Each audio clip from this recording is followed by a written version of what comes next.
नमस्कार, आप देख रहे हैं बीपीए न्यूज। देश का सच दिखाते हैं हम। मैं आपके साथ रितिका श्रीवास्तव। आइए नजर डालते हैं देश दुनिया की बड़ी खबरों पर। पदयात्रा में धीरेन्द्र शास्त्री पर मोबाइल से हुआ हमला, बाबा के गाल पर लगा फोन। झांसी में बागेश्वर पीठाधीश्वर धीरेन्द्र शास्त्री की पदयात्रा के दौरान उस समय अचानक अफरा तफरी मच गई जब मऊरानीपुर के रामवन होटल के पास भीड़ में किसी ने उनके ऊपर मोबाइल फेंक दिया। इस पर पंडित धीरेन्द्र शास्त्री ने बिना नाराज हुए कहा कि किसी ने फूलों के साथ मोबाइल फेंक कर मारा है। हालांकि भीड़ में मोबाइल फेंकने वाले को तलाशा जा रहा है। पदयात्रा में उनके साथ बड़ी संख्या में सुरक्षा कर्मी भी चल रहे हैं। आशंका जताई जा रही है कि पुष्प वर्षा करते समय ऐसा हुआ है। संभल में दो धारी खंजर से लोगों की जान लेना चाहते थे उपद्रवी, हथियार देख पुलिस भी है हैरान। पुलिस का मानना है कि रविवार को संभल में हुई हिंसा पूर्व नियोजित थी। इसके लिए न सिर्फ ईंट पत्थर एकत्र कर रखे गए थे बल्कि ऐसे हथियार भी तैयार किए गए थे शायद अब कहीं नजर नहीं आते। समझा जाता है कि यह तैयारी कुछ दिन पहले ही की गई होगी। हिंसा के दौरान खदेड़े गए उपद्रवियों के जूते, चप्पल व अन्य सामान के साथ ही पुलिस को दो धारे खंजर जैसे हथियार मिले हैं। इसके दोनों ओर चाकू की तरफ तेज धार और बीच में पकड़ने के लिए मुठ बनाई गई थी। कोर्ट के आदेश पर जामा मस्जिद के सर्वे के दौरान भीड़ ने पुलिस को निशाना बनाते हुए पथराव किया था। इसके साथ फायरिंग भी की गई थी। इसमें 5 लोगों की मौत भी हो गई थी। उपद्रवियों के पास ऐसे हथियार भी थे जिन्हें भीड़ में प्रयोग कर चंद मिनट में ही तमाम लोगों को घायल किया जा सकता।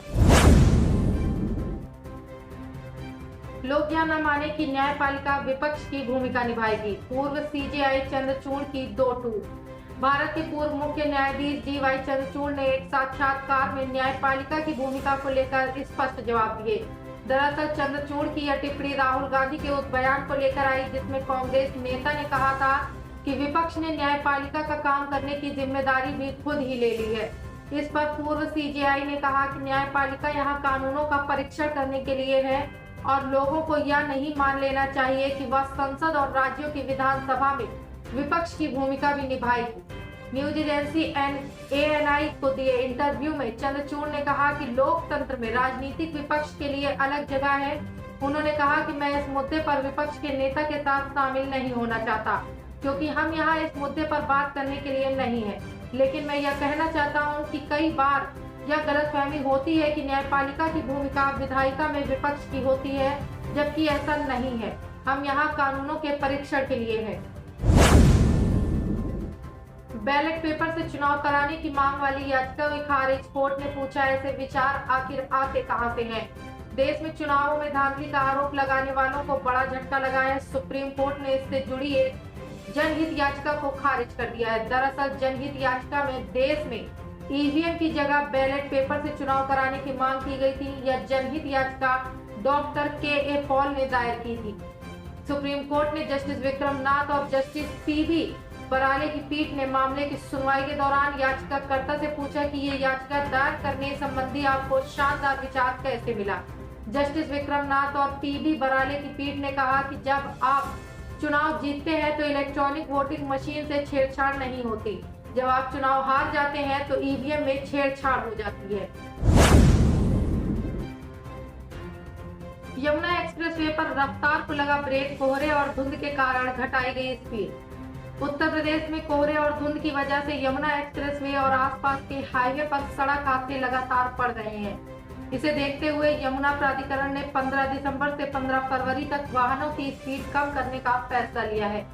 इस अवधि के दौरान हल्के वाहनों की रफ्तार 100 किलोमीटर प्रति घंटा से घटाकर 80 किलोमीटर प्रति घंटा कर दी गई है, जबकि भारी वाहनों की स्पीड 80 किलोमीटर प्रति घंटा से घटाकर 60 किलोमीटर प्रति घंटा कर दी गई है। निर्धारित स्पीड से अधिक रफ्तार पर चलाने पर वाहनों का चालान कर दिया जाएगा। अलीगढ़ SP ट्रैफिक मुकेश चंद्र उत्तम ने कहा कि सभी चौराहों पर ट्रैफिक पुलिस की तैनाती सुनिश्चित की जाएगी और वाहन चालकों को दुर्घटनाओं से बचने के लिए जागरूक भी किया जाएगा।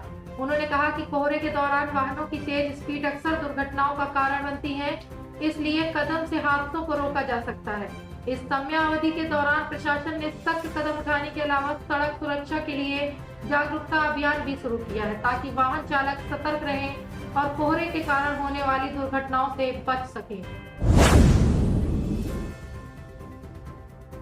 राष्ट्रपति द्रौपदी मुर्मू ने जारी किया 75 रुपए का सिक्का।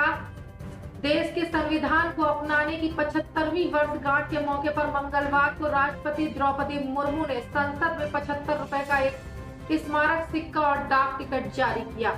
नई दिल्ली में संविधान सदन के सेंट्रल हॉल में हुए समारोह के दौरान यह ऐतिहासिक सिक्का जारी किया गया। संविधान दिवस पर संसद के दोनों सदनों की संयुक्त बैठक को संबोधित करते हुए मुर्मू ने कहा कि संविधान एक जीवंत और प्रगतिशील दस्तावेज है। राष्ट्रपति ने संविधान की पहली संस्कृत प्रति और अपने मैथिली संस्करण का भी अनावरण किया। राष्ट्रपति मुर्मू ने कहा कि संविधान दिवस के पावन अवसर पर आप सभी के बीच आकर मुझे हार्दिक प्रसन्नता हो रही है। संविधान हमारे देश का सबसे पवित्र ग्रंथ है। हमारा संविधान हमारे लोकतांत्रिक गणतंत्र की सुदृढ़ आधारशिला है। हमारा संविधान हमारे सामूहिक और व्यक्तिगत स्वाभिमान को सुनिश्चित करता है। हमारी संविधान सभा में हमारे देश की विविधता को अभिव्यक्ति मिलती है। संविधान सभा में सभी प्रांतों और क्षेत्रों में प्रतिनिधियों की उपस्थिति से अखिल भारतीय चेतना को स्वर मिला था। अहमदाबाद में अभिव्यक्ति द सिटी आर्ट्स प्रोजेक्ट के 6ठे संस्करण की शुरुआत 8 दिसंबर से रहेगा जारी।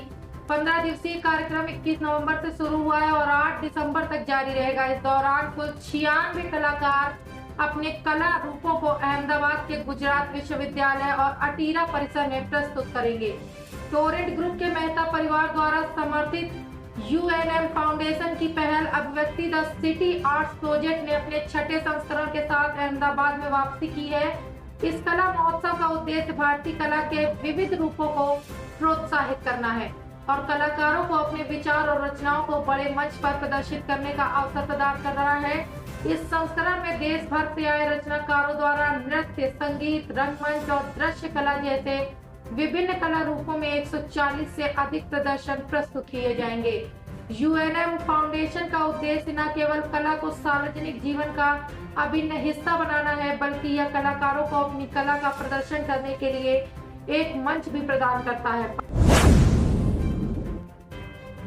बांग्लादेश में चिन्मय प्रभु की गिरफ्तारी पर बवाल, हिंदुओं पर फिर हुए हमले।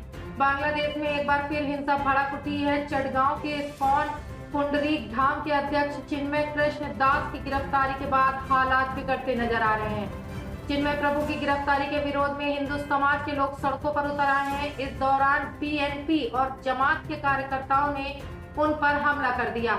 इस हमले में 50 से अधिक हिंदू समुदाय के लोग घायल हुए। ढाका के शाहबाग में शांतिपूर्ण सभा के दौरान हिंदू समुदाय के लोगों और चटगांव विश्वविद्यालय के प्रोफेसर कुशाल बरन पर भी हमला हुआ है। इस हमले में वो गंभीर रूप से घायल हो गए हैं। कई लोगों को अस्पताल में भर्ती कराया गया है। आपको बता दें कि इसी साल 30 अक्टूबर को बांग्लादेश में राष्ट्रीय ध्वज का अपमान करने के आरोप में देशद्रोह के अधिनियम के तहत चिन्मय कृष्ण दास प्रभु समेत 19 लोगों के खिलाफ मुकदमा दर्ज किया गया था। इस मामले में 2 लोगों को गिरफ्तार भी किया जा चुका है। आरोप है कि 25 अक्टूबर को चटगांव के लाल दीघी मैदान में सनातन जागरण मंच ने 8 सूत्री मांगों को लेकर एक रैली की थी। इस दौरान एक चौक पर स्थित आजादी स्तंभ पर कुछ लोगों ने भगवा ध्वज लहराया था। ध्वज पर आमी सनातनी लिखा हुआ था। इसे लेकर चिन्मय कृष्णदास पर राष्ट्रीय झंडे की अवमानना व अपमान करने का आरोप लगाया गया था। IPL 2025 के लिए इन टीमों ने तय किए कप्तान, बाकी के लिए जद्दोजहद। IPL 2025 के लिए मेगा ऑक्शन का आयोजन किया गया, जहां कई बड़े खिलाड़ियों पर दांव लगाया गया है। ऑक्शन के दूसरे दिन सभी टीमों ने अपना स्क्वाड पूरा कर लिया है। वहीं सभी टीमों के पर्स में कुछ राशि बची रह गई है। ऑक्शन के दौरान कई टीमों को कप्तान की तलाश थी, वहीं कुछ टीमों ने पहले ही अपने कप्तानों को रिटेन कर रखा है। ऑक्शन के बाद लगभग सभी टीमों के लिए कप्तानी को लेकर तस्वीरें साफ हो गई हैं। आइए जानते हैं कि IPL के 2025 के दौरान किस टीम की कप्तानी कौन सा खिलाड़ी करेगा। IPL के ऑक्शन में सबसे पहले 10 में से 5 टीमें ऐसी थी जिन्होंने अपने कप्तानों को अगले सीजन के लिए रिटेन किया है। उन टीमों में Chennai super Kings, Gujarat Titans, Mumbai Indians, Rajasthan Royals और सनराइजर्स हैदराबाद का नाम शामिल है। चेन्नई सुपर किंग्स की कप्तान ऋतुराज गायकवाड़, गुजरात टाइटंस की कप्तान शुभमन गिल, मुंबई इंडियंस की कप्तान हार्दिक पांड्या, राजस्थान रॉयल्स की कप्तानी संजू सैमसन और सनराइजर्स हैदराबाद की कप्तानी पैट कमिंस के हाथों में ही होगी।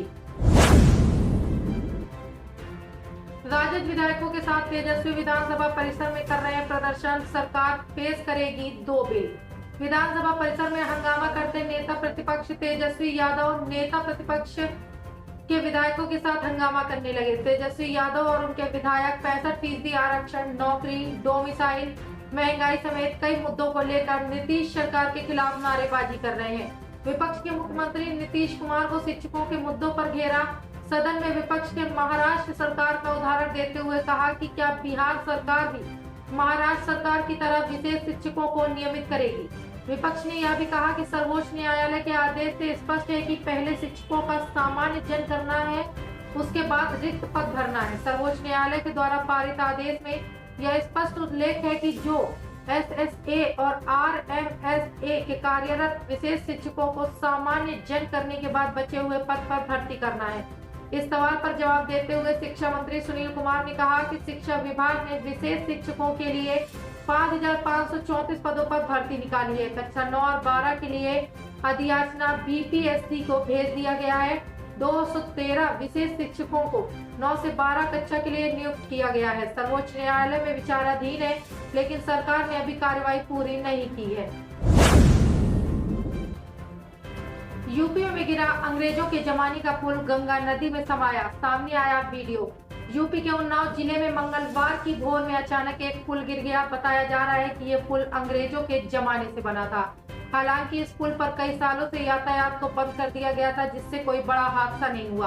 ब्रिटिश कालीन इस पुल को 4 साल पहले ही बंद कर दिया गया था। ये पुल कानपुर और उन्नाव को जोड़ने के लिए गंगा नदी पर बनाया गया था। मंगलवार तड़के पुल का एक हिस्सा अचानक गंगा नदी में समा गया।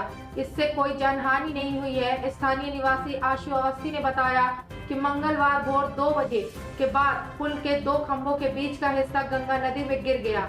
स्थानीय निवासियों का दावा है कि यह पुल 1874 में Awadh and Rohilkhand railway limited company द्वारा बनाया गया था। वहीं स्थानीय निवासी पंडा राजू ने बताया कि पुल को 2021 में दरारें आने के बाद यातायात के लिए बंद कर दिया गया था। स्थानीय लोगों ने बताया कि कानपुर की तरफ से 2, 10, 17 और 22 नवंबर की कोठियों में गहरी दरारें पाई गई थी, जिसके चलते सुरक्षा के लिहाज से प्रशासन ने 5 अप्रैल 2021 को इस पुल को पूरी तरह से बंद कर दिया गया था। पुल बंद करते समय पुल के दोनों ओर दीवारें बनाकर इसे सील किया गया था। पुष्पा 2 द रूल ने छोड़ा RRR और जवान को पीछे। रिलीज से 10 दिन पहले ही कर ली करोड़ों की कमाई। अल्लू अर्जुन की पुष्पा 2 द रूल को सिनेमा घरों में रिलीज होने में अभी 9 दिन बाकी हैं। ये फिल्म ठीक आज से 10वें दिन रिलीज होगी। रिलीज से पहले ही ये फिल्म बॉक्स ऑफिस के सारे रिकॉर्ड तोड़ने की तैयारी में है। फिल्म को दुनिया भर के एक ग्रैंड रिलीज के लिए तैयार किया गया है और इससे पहले ही भारत नहीं बल्कि अमेरिका में भी ताबड़तोड़ एडवांस बुकिंग शुरू हो गई है।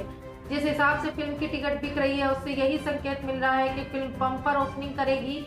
फिल्म अपनी शुरुआती दिनों में एडवांस बुकिंग में ही RRR और जवान जैसी ब्लॉकबस्टर फिल्मों से आगे निकल गई है।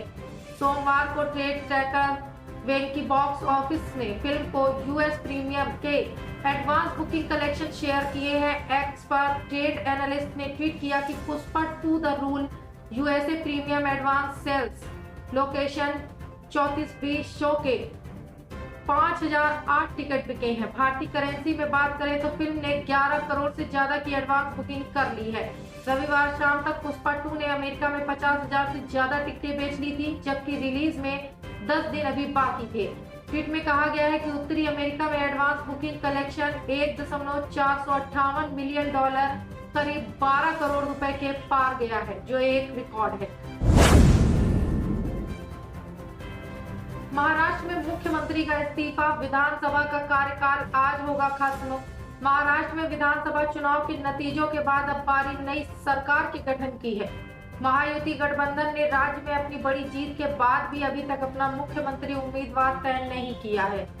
आज यानी 26 नवंबर को महाराष्ट्र विधानसभा का कार्यकाल खत्म हो रहा है। मंगलवार को राज्य के मुख्यमंत्री एकनाथ शिंदे ने अपने पद से इस्तीफा भी दे दिया। शिवसेना नेता कार्यवाहक मुख्यमंत्री की भूमिका निभाएंगे।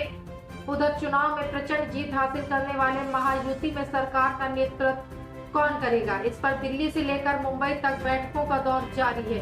20 नवंबर को हुए महाराष्ट्र विधानसभा चुनावों में महायुति ने कुल 288 निर्वाचन क्षेत्रों में से 230 सीटें हासिल की। भाजपा ने सबसे अधिक 132 सीटें जीती, जबकि उसके सहयोगी दल मुख्यमंत्री एकनाथ शिंदे के नेतृत्व वाली शिवसेना ने 57 सीटें जीती और उप मुख्यमंत्री अजित पवार के नेतृत्व वाली एनसीपी ने 41 सीटें जीती। इसके विपरीत लोकसभा में अधिक से अधिक सीटें जीतने वाले महाविकास आघाड़ी को विधानसभा चुनावों में करारा झटका लगा। एनडीए में उद्धव ठाकरे के नेतृत्व वाली शिवसेना ने 20 सीटें जीती, कांग्रेस ने 16 सीटें हासिल की और शरद पवार के नेतृत्व वाली एनसीपी को सिर्फ 10 सीटें ही मिली। कर्नाटक में बीबीएमपी में 46,300 करोड़ रुपए के घोटाले का आरोप, ईडी को लिखा गया पत्र। कर्नाटक में घोटाले का एक ऐसा आरोप सामने आया है जिसमें पूरे देश के लोग चौंक सकते हैं। दरअसल एंटी करप्शन फोरम के अध्यक्ष एनआर रमेश ने बेंगलुरु महानगर निगम यानी बीबीएमपी में 46,300 करोड़ रुपए के घोटाले का आरोप लगाया है। एनआर रमेश ने इन आरोपों को लगाने के साथ ही बीबीएमपी आयुक्त समेत 18 वरिष्ठ आईएएस अधिकारियों के खिलाफ शिकायत दर्ज करने के लिए प्रवर्तन निदेशालय ईडी को पत्र लिखा है।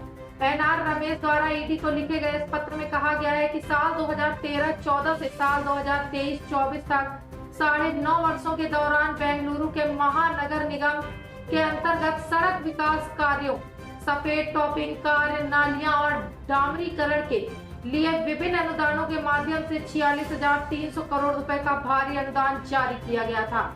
एनआर रमेश ने पत्र में आरोप लगाते हुए इस घोटाले में शामिल निगम के मुख्य आयुक्त तुषार गिरिनाथ, प्रशासनिक अधिकारी उमा शंकर समेत 18 आईएएस अधिकारियों और निगम के सभी भ्रष्ट अधिकारियों के खिलाफ प्रवर्तन निदेशालय में शिकायत दर्ज कर 4,113 पन्नों के दस्तावेज सौंपे हैं।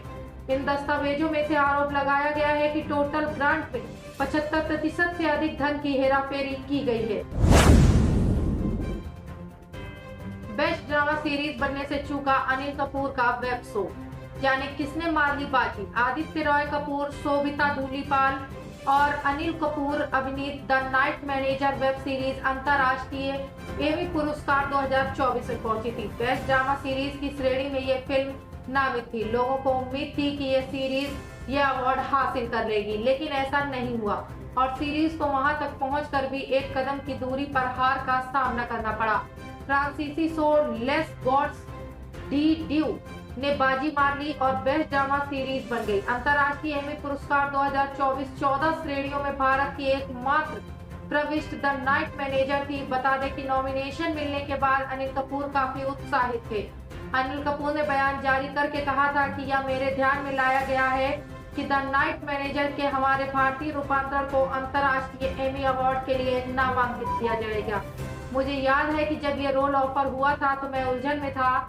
इसने मुझे एक जटिल किरदार निभाने का अवसर दिया, लेकिन दूसरी ओर ह्यूग लॉरी द्वारा इतनी कुशलता से निभाए गए किरदार में नयापन और प्रामाणिकता जोड़ने की बड़ी जिम्मेदारी भी दी। दुनिया भर के प्रशंसकों से मिले जबरदस्त प्यार के अलावा एमी से यह मान्यता एक बड़ी उपलब्धि है। कड़ी मेहनत हमेशा रंग लाती है। मैं पहले से कहीं ज्यादा उत्साहित और उत्सुक हूँ कि आगे क्या होने वाला है। फिलहाल एक्टर की इच्छा पूरी नहीं हो सकी। लाल निशान में बंद हुआ शेयर बाजार। सेंसेक्स 106 और निफ्टी 27 अंकों की गिरावट के साथ हुआ बंद। लगातार 2 दिनों की तेजी के बाद आज भारतीय शेयर बाजार गिरावट के साथ बंद हुआ। हफ्ते के दूसरे दिन शेयर बाजार में काफी उतार चढ़ाव देखने को मिला। सुबह बढ़त के साथ हरे निशान से खुला बाजार, आखिरी में गिरावट के साथ लाल निशान पर बंद हुआ। आज बीएसई सेंसेक्स 105.79 अंकों की गिरावट के साथ 80,004.06 अंकों के साथ बंद हुआ और निफ्टी 27.40 अंकों की गिरावट के साथ 24,194.50 अंकों पर बंद हुआ। बताते चले कि आज कारोबार के दौरान सेंसेक्स 80,482.36 अंकों की इंट्राडे हाई और 79,798.67 अंकों के इंट्राडे लो तक पहुंच गया था। इसी तरह निफ्टी 50 भी आज कारोबार के दौरान 24,343 अंकों के इंट्राडे हाई और 24,125 अंकों के इंट्राडे लो के साथ पहुंचा था। मंगलवार को सेंसेक्स की 30 में से 14 कंपनियों के शेयर बढ़त के साथ हरे निशान पर बंद हुए, तो दूसरी ओर बाकी की 16 कंपनियों के शेयर गिरावट के साथ लाल निशान में बंद हुए। इसी तरह निफ्टी 50 की 50 में से 23 कंपनियों के शेयर तेजी के साथ हरे निशान में और बाकी की 27 कंपनियों के शेयर नुकसान के साथ लाल निशान पर बंद हुए। सेंसेक्स की कंपनियों में शामिल एशियन पेंट्स के शेयर आज सबसे ज्यादा 1.76% की बढ़त के साथ बंद हुए, तो अल्ट्राटेक सीमेंट के शेयर सबसे ज्यादा 3.07% की गिरावट के साथ बंद हुए। NEHU का केंद्रीय शिक्षा मंत्रालय की 2 सदस्यीय कमेटी करेगी दौरा। घायल में पूर्वोत्तर पर्वतीय विश्वविद्यालय का केंद्रीय शिक्षा मंत्रालय की 2 सदस्यीय कमेटी दौरा करेगी। इस दौरान कमेटी वहां 2 वीक से ज्यादा के समय से जारी छात्रों के विरोध प्रदर्शन के बीच कुप्रबंधन और प्रशासनिक विफलता के आरोपों की जांच करेगी। इस बात की जानकारी अधिकारियों ने मंगलवार को मिली। अधिकारियों ने बताया कि कमेटी के सदस्यों पूर्व विश्वविद्यालय अनुदान आयोग अध्यक्ष DP सिंह और असम यूनिवर्सिटी के पूर्व कुलपति दिलीप चंद्र नाथ ने सोमवार को यूनिवर्सिटी के छात्र संघ के नेताओं, फैकल्टी मेंबर्स और गैर शिक्षण कर्मचारियों के साथ बैठक की। NEHU स्टूडेंट यूनियन ऑफ अध्यक्ष लाफोन KMA ने कहा कि फैकल्टी सदस्य छात्र और गैर शिक्षण कर्मचारी समिति के सदस्यों से मिले और संतुष्ट हैं। समिति के दोनों सदस्यों ने उनके द्वारा उठाए गए मुद्दों को ध्यान से सुना, जिसमें कुलपति PS शुक्ला को स्थायी रूप से हटाने की मांग भी शामिल थी। उन्होंने कहा कि हमें जो कहना था हमने कह दिया है, छिपाने के लिए कुछ भी नहीं है। NEHUTA के छात्रों और गैर शिक्षण कर्मचारियों द्वारा अब तक जो भी मुद्दे उठाए गए हैं उन्हें समिति के समक्ष रखा गया है। KMA ने बताया कि कमेटी के साथ बैठक में उठाए गए मुद्दों में कुलपति द्वारा भर्ती प्रक्रिया में गड़बड़ी और कर्मचारियों को प्रमोशन देने के आरोप शामिल थे। जानकारी के अनुसार यूनिवर्सिटी में जारी विरोध प्रदर्शनों के बीच कुलपति को 29 नवंबर तक छुट्टी पर भेज दिया गया। विरोध प्रदर्शन की वजह से सेंट्रल यूनिवर्सिटी को पूरी तरह से बंद करना पड़ा। KMA ने कहा कि जांच का नतीजा चाहे जो भी हो, प्रोफेसर शुक्ला की परिसर में वापसी अस्वीकार्य है। सुरक्षा डायग्नोस्टिक IPO का प्राइस बैंड हो गया है। अनाउंस इस दिन खुलेगी बोली, जाने कब होगा लिस्टेड। सुरक्षा डायग्नोस्टिक के IPO के लिए अकाउंट पैसे रख लीजिए तैयार। इंटीग्रेटेड डायग्नोस्टिक चेन सुरक्षा डायग्नोस्टिक लिमिटेड ने मंगलवार को अपने 846 करोड़ रुपए के आरंभिक सार्वजनिक निर्गम के लिए 420 रुपए से 441 रुपए प्रति शेयर का प्राइस बैंड कर दिया है। कंपनी या IPO 29 नवंबर को सार्वजनिक सदस्यता के लिए खुलेगा और 3 दिसंबर को बंद हो जाएगा। PTI की खबर के मुताबिक हालांकि निवेशकों के लिए बोली 28 नवंबर के लिए एक दिन के लिए खुलेगी। खबर के मुताबिक कोलकाता मुख्यालय वाली कंपनी के IPO में प्रमोटरों और निवेशक शेयर धारकों द्वारा मूल्य बैंड में ऊपरी छोर पर 846.25 करोड़ रुपए मूल्य के 19,179 इक्विटी शेयरों की बिक्री की पेशकश की जाएगी। OFS के तहत प्रमोटर सोमनाथ चटर्जी, रितु मित्तल, सतीश कुमार वर्मा और निवेशक ऑर्बिमेड Asia Mauritius limited, Munna Lal Kejriwal और संतोष कुमार केजरीवाल शेयर बेचेंगे। चूंकि यह इश्यू पूरी तरह से OFS है, इसलिए कंपनी को कोई लाभ नहीं मिलेगा और सारा फंड बेचने वाले शेयरधारकों के पास जाएगा।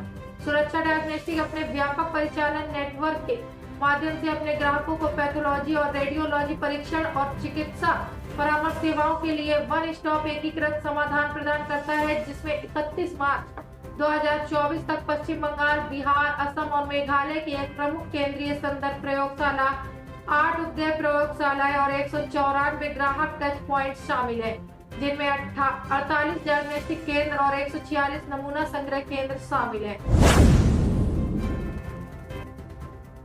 भारत के लिए जीते हुए टेस्ट मैचों में सबसे ज्यादा शतक जड़ने वाले बल्लेबाज विराट ने पुजारा को पछाड़ा। भारत और ऑस्ट्रेलिया के बीच 5 मैचों की टेस्ट सीरीज खेली जा रही है। इस सीरीज के पहले मुकाबले को टीम इंडिया ने अपने नाम कर लिया है। भारतीय टीम इस सीरीज में 1-0 की बढ़त पर है। इस मुकाबले को टीम इंडिया ने 295 रनों से जीता है। भारत की जीत में विराट कोहली का अहम योगदान रहा। उन्होंने इस मैच की दूसरी पारी में शानदार शतक जड़ा, जिसके कारण टीम इंडिया को एक आसान जीत दर्ज करने में मदद मिली। विराट कोहली ने इसी के साथ टीम इंडिया के स्टार बल्लेबाज चेतेश्वर पुजारा को एक लिस्ट में पछाड़ दिया है। यह लिस्ट भारत के लिए जीते हुए टेस्ट मैचों में सबसे ज्यादा शतक जड़ने वाले बल्लेबाजों की है। ऐसे में इस लिस्ट पर नजर डालते हैं कि भारत में महान बल्लेबाज सचिन तेंदुलकर इस लिस्ट में सबसे पहले स्थान पर हैं। सचिन तेंदुलकर ने भारत के लिए जीते हुए टेस्ट मैचों में 20 शतक जड़े हैं। सचिन तेंदुलकर ने भारत के लिए 200 टेस्ट मैचों में 15,921 रन बनाए हैं। टीम इंडिया के स्टार बल्लेबाज राहुल द्रविड़ इस लिस्ट में दूसरे स्थान पर हैं। राहुल द्रविड़ ने भारत के लिए जीते हुए मैचों में 15 शतक जड़े हैं। राहुल द्रविड़ भारत के सबसे महान टेस्ट क्रिकेटरों में से एक रहे हैं। राहुल द्रविड़ के नाम पर टेस्ट क्रिकेट में 13,288 रन दर्ज हैं। भारत के स्टार बल्लेबाज विराट कोहली भी इस लिस्ट में तीसरे स्थान पर आ गए हैं। विराट कोहली ने भारत के लिए 119 टेस्ट मैच खेले हैं, जिसमें उन्होंने 9,145 रन बनाए हैं। विराट कोहली के नाम टेस्ट क्रिकेट के जीते हुए मैचों में 14 शतक दर्ज हैं। टीम इंडिया के star test player Cheteshwar Pujara ने टीम इंडिया के लिए कई मैच जिताऊ पारियां खेली हैं। उन्होंने भारत के लिए जीते हुए टेस्ट मैचों में कुल 13 शतक जड़े हैं। वह भारत की इस खास लिस्ट में चौथे स्थान पर आ गए हैं। विराट के शतक से पहले वह तीसरे नंबर पे थे। किसानों को सरकार का तोहफा 2,481 करोड़ रुपए के राष्ट्रीय प्राकृतिक खेती मिशन को कैबिनेट से मिली मंजूरी। प्रधानमंत्री नरेंद्र मोदी की अध्यक्षता में हुई कैबिनेट की एक अहम मीटिंग में कई बड़े फैसले लिए गए। कैबिनेट की इस बैठक में देश के किसानों और कृषि का भी खास ध्यान रखा गया, जिससे निश्चित रूप से देश के किसानों को जबरदस्त फायदा होगा। पीएम मोदी के नेतृत्व वाली कैबिनेट ने आज कृषि एवं किसान कल्याण मंत्रालय के तहत स्वतंत्र केंद्र प्रायोजित योजना के रूप में राष्ट्रीय प्राकृतिक खेती मिशन को मंजूरी दे दी। किसानों के हितों को ध्यान में रखते हुए इस योजना का कुल 2,481 करोड़ रुपए खर्च किए जाएंगे, जिनमें 1,584 करोड़ रुपए केंद्र सरकार खर्च करेगी और बाकी के 897 करोड़ रुपए राज्य सरकार खर्च करेगी। केंद्र सरकार देश भर में प्राकृतिक खेती पर फोकस बढ़ाना चाहती है। इस योजना के तहत पूरे देश में मिशन मोड को प्राकृतिक खेती को बढ़ावा देने के लिए मिशन चलाया जाएगा। कृषि मंत्रालय द्वारा दी गई जानकारी के मुताबिक राष्ट्रीय प्राकृतिक खेती मिशन को इच्छुक ग्राम पंचायतों में 15,000 क्लस्टरों में लागू किया जाएगा। इस मिशन में 1 करोड़ किसानों को कवर किया जाएगा और 7.5 लाख हेक्टेयर जमीन क्षेत्र में प्राकृतिक खेती शुरू की जाएगी। योजना के तहत प्राकृतिक खेती करने वाले किसानों को SRLM, PSCL, FPO आदि के प्रचलन वाले क्षेत्रों को प्राथमिकता दी जाएगी। राष्ट्रीय प्राकृतिक खेती मिशन के तहत किसानों के लिए उपयोग के लिए तैयार प्राकृतिक खेती इनपुट की आसान उपलब्धता और पहुंच प्रदान करने के लिए जरूरत के आधार पर 10,000 जैव इनपुट संसाधन केंद्र स्थापित किए जाएंगे। इसके अलावा करीब 2,000 कृषि विज्ञान केंद्रों, कृषि विश्वविद्यालयों और किसानों के खेतों में नेचुरल फार्मिंग मॉडल प्रदर्शन फार्म स्थापित किए जाएंगे। मिशन के तहत किसानों को उनके प्राकृतिक कृषि उत्पादों के जरिए बाजार पर पहुंच प्रदान करने के लिए आसान प्रमाणन प्रणाली और समर्पित सामान्य ब्रांडिंग प्रदान की जाएगी। अब नहीं रुकेगा कोई भी मनोरंजन। आ गया है रंग टीवी का एंड्रॉयड एप्लीकेशन। रंग टीवी के एंड्रॉयड एप्लीकेशन पर आपको सभी प्रकार की फिल्में फ्री देखने के लिए मिलेंगी और साथ ही लाइव टीवी शोज देखने के लिए मिलेंगे। अभी डाउनलोड करें, प्ले स्टोर पर जाएं और रंग टीवी प्ले स्टोर पर डालें और डाउनलोड करें रंग टीवी ऐप।